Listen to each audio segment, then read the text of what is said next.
بسم الله الرحمن الرحيم. صلى على رسول الله. النهارده هنعمل ايه؟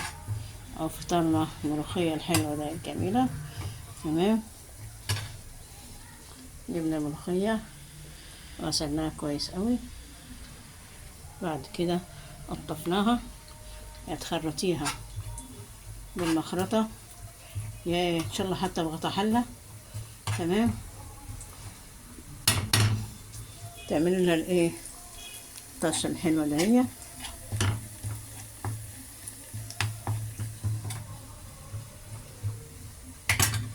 فاهم.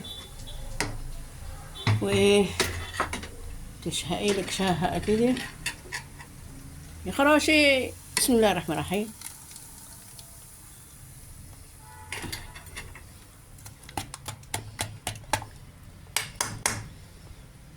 ريحتها خطيرة خطيرة خطيرة يا جماعة.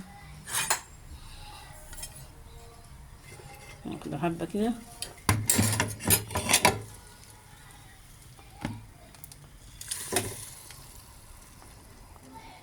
القشرة دي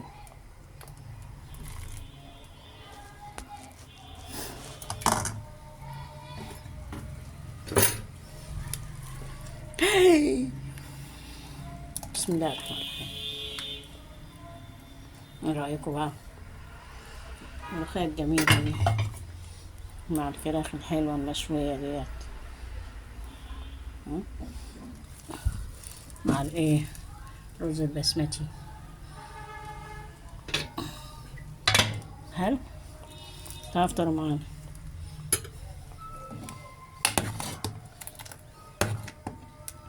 شايفين الملوخية وحلاوتها وخضرها وجمالها. سيبيها بقى، ممكن ما تغطيهاش يعني. تمام.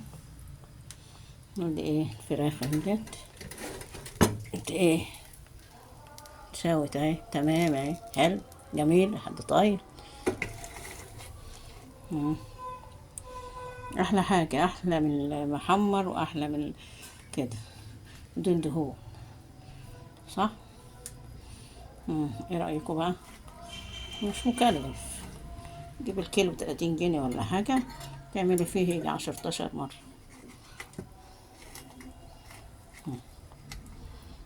حلو.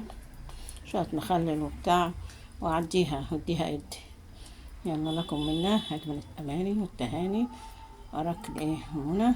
كل سنة وانتم طيبين، وانت عليكم بألف خير، علينا وعلى أمة محمد أجمعين يا رب العالمين.